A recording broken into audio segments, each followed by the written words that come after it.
Kasi pag pinasukan ng dumi to, bisan pag tumulak siya ng gano'n sa throttle body, di na siya nakakabalik. Naglalak. Okay naman siya. So yun mga kares, yung insulator natin ay di basag, okay siya.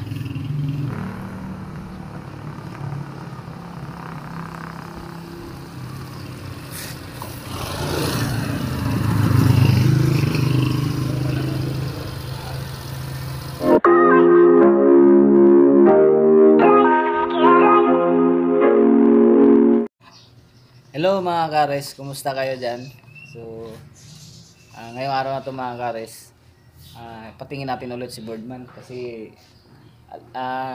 nakita nyo yung last time natin, yung last video natin na namamatay yung makina natin habang nakahinto tayo. Tapos so ayaw pa tuloy-tuloy mag-start. Kailangan pa i-throttle bago mag-start mga kares.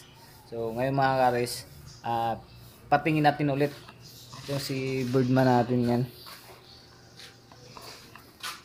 Kasi umandar na po yung bumalik namin yung sakit niya mga kares. Yung ayaw mag-start. Tapos namamatay yung makina.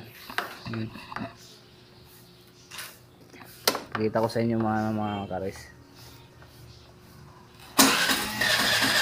Ayan. Throttle pa natin, no? Throttle pa bago mag-start.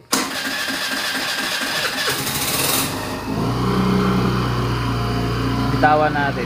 Mamamatay ito.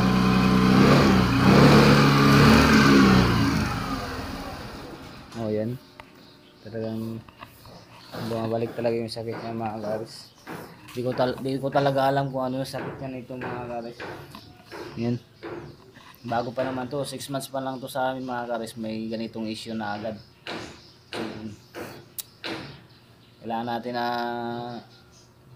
patingin talaga kung ano yung mga side effect dito sa mga ano niya. Kasi nagsisearch ako sa Birdman din na ganitong issue.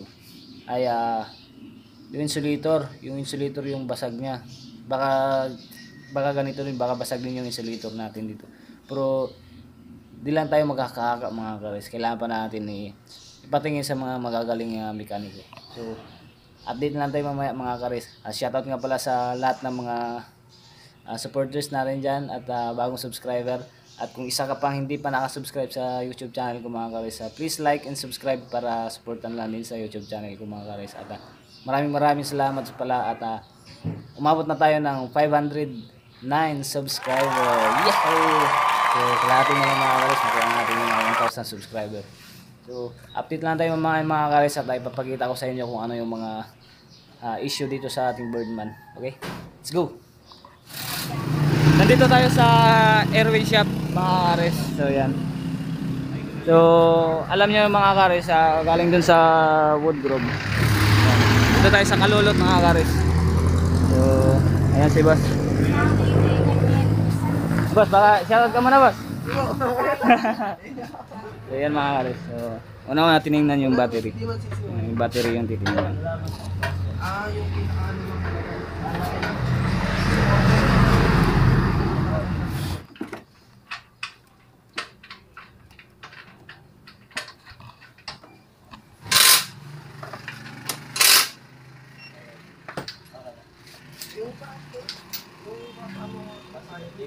Yung tawag yun, diagnostic ba? Diagnostic.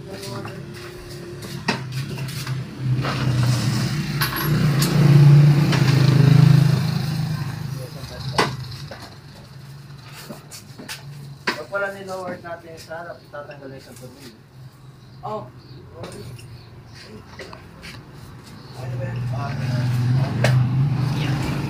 Dito pala yung mga kares, yung mga diagnostic source yan. So yun yung mga kares. So yun kanina sa diagnostic. So walang error yun mga kares. So ngayon may titingnan na naman yung IEC. Yan. Yan sa loob yung IEC mga kares.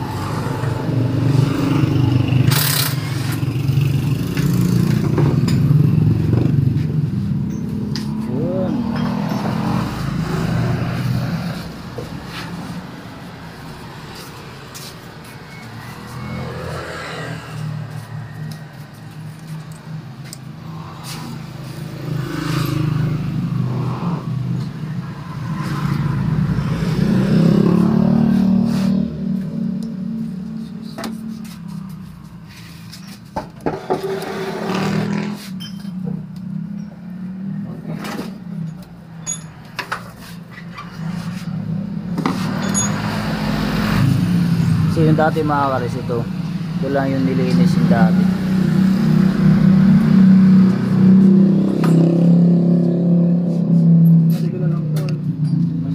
Kasi binuksan lang ito dati mga karis, tapos binalik, yun lang. Ngayon tinanggal nito yun.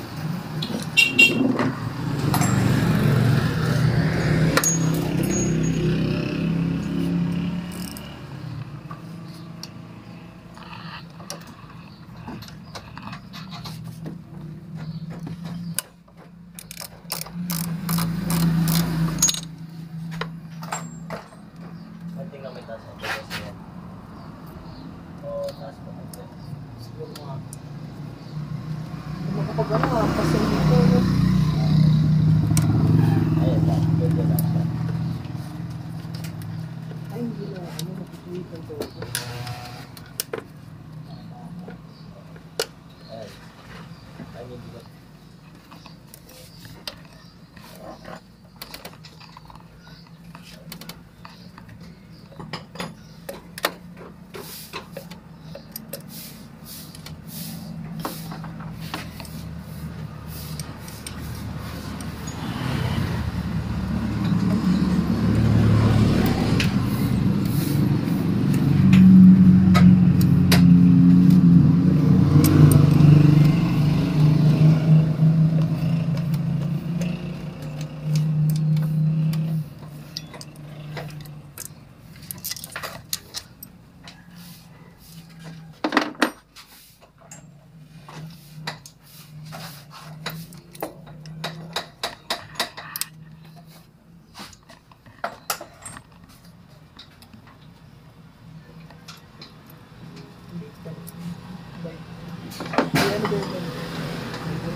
Nag-lock. Ano yan boss? Ito yung ISC, nag-lock siya. Ang position talaga nito dapat naka ano siya. Halos nakaganyan siya. Pero siya, pag nakabuka na siyang ganun, di na niya maisasara ulit. So hindi naman ano yun. Ay, yung dati kasi pagbukas niyan boss, may langis eh. Nakatagas. Ngayon ano lang naman siya. Yan lang yung diferensya niyan boss. Nag-lock na siya. Pero yung ano niya boss, tawag nun yung insulator, di naman basag. Ay, di pa natin nabuksan yan.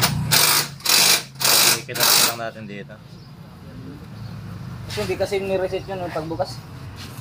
Yung ano lang, binuksan tapos binalik. Kailangan pa no?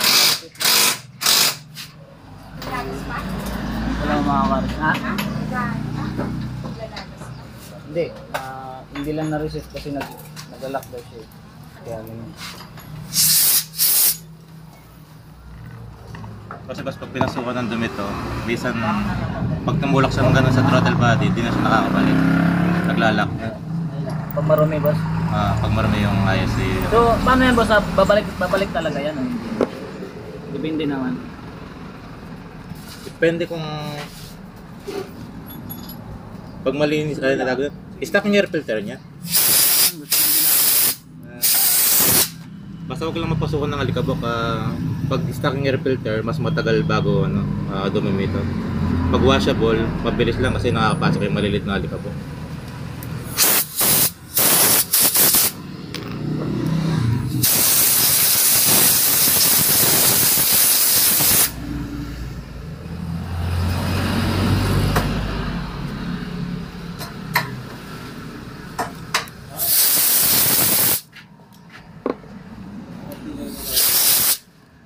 Sensitive talaga yung mga FI mo na boss.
Ashley, may binigay ng 50 sa akin, no? Apo. Hindi na ang pork ninyo rin eh. Itang bayan cake natin. Itang cake natin. Saan yung pork ninyo? Mamaya na. Pork ninyo lang.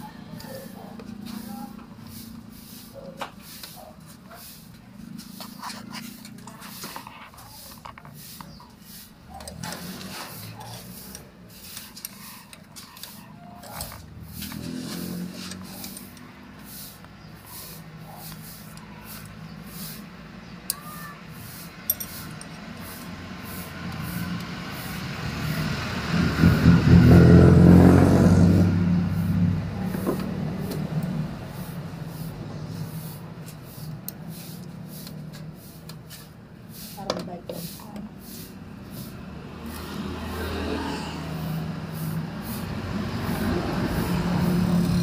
Sa FI talaga, sensitive talaga yung mga FI.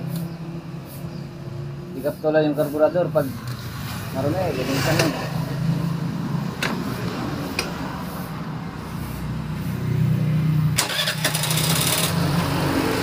Yun, okay na.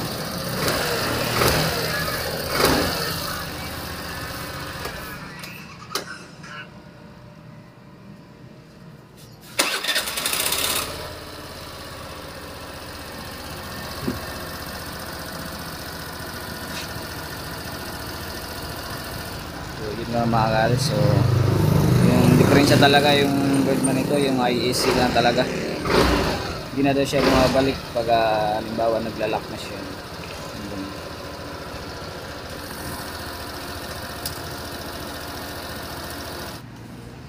So, ngayon na naman mga karis, i-check yung air filter. Kung marumi na kasi delikado yun sa ating IEC daw. Kaya, chinecheck ni Kuya.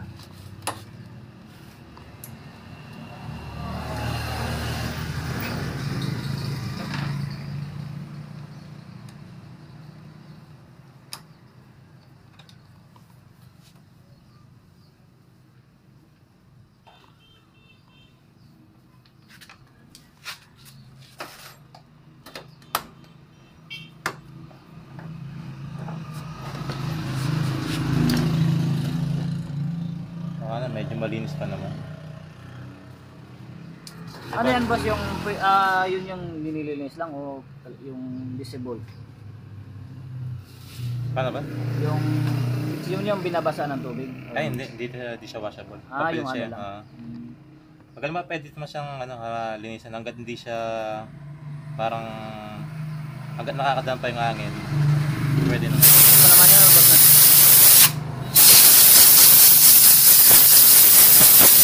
So, okay pa daw yung air filter natin mga kalis.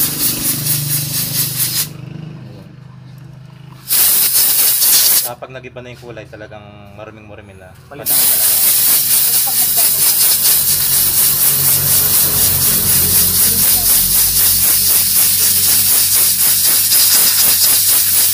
Dali na, 6 months pa lang, dami yung nakundot na. Matigas sa daan. Oh. Saan napupot banda kasi? Wala ko na tayo. Sino? Kasi, Mas maganda every change oil. Ah, Pwede mo sabay bilhin. kasi yun yung po sa pupunta sa ano eh. Sa IEC. Atienda na eh.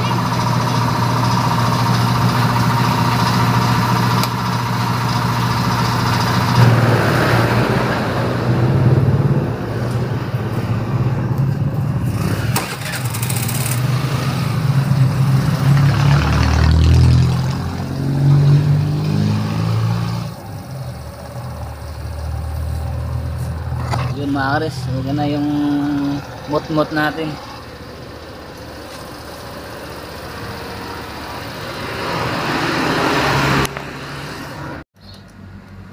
So yung mga kares, i-check ni Kuya yung yung insulator natin kung basag siya. Kaya ito na. Check ni Kuya.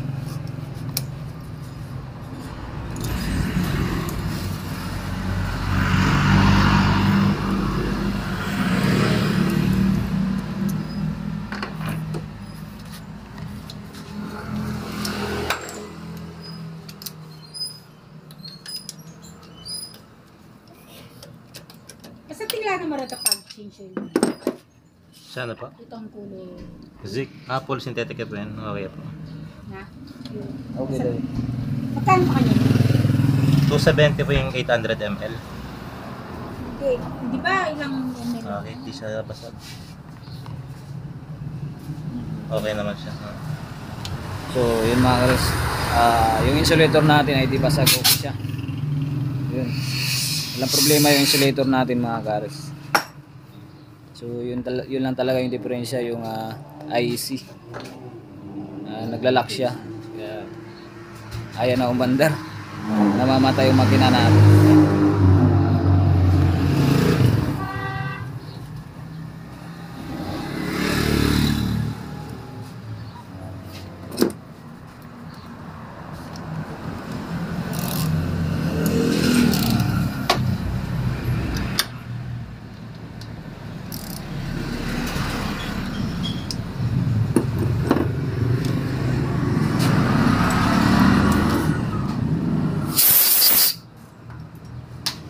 So, kung gusto nyo pala magpagawa dito mga kares, dito lang pala ito sa Kalulot, sa side, right side ng daan lang to, sa daan mga kares. Yan. Along the road lang to sa Kalulot. Bubungad lang yung shop ni Erwin Woods. So, maraming salamat pala ang boss, Boss Erwin. So, okay na yung motor namin. Boss, kaway ka muna boss. So, yan. So, hanapin nyo lang si Boss Erwin mga karis pag gusto nyo magpagawa ng motor. Birdman man yan, kahit ano, basta mga FI na ba? Ayan. So, sorry tayo kasi first time ni Kuya gumawa ng Birdman mga karis. Sulit. So, yun nga mga karis, at kung nagustuhan yung video natin mga karis. So, huwag nyo kalimutan mag-like and subscribe mga karis, bilang supportan lang sa YouTube natin mga karis.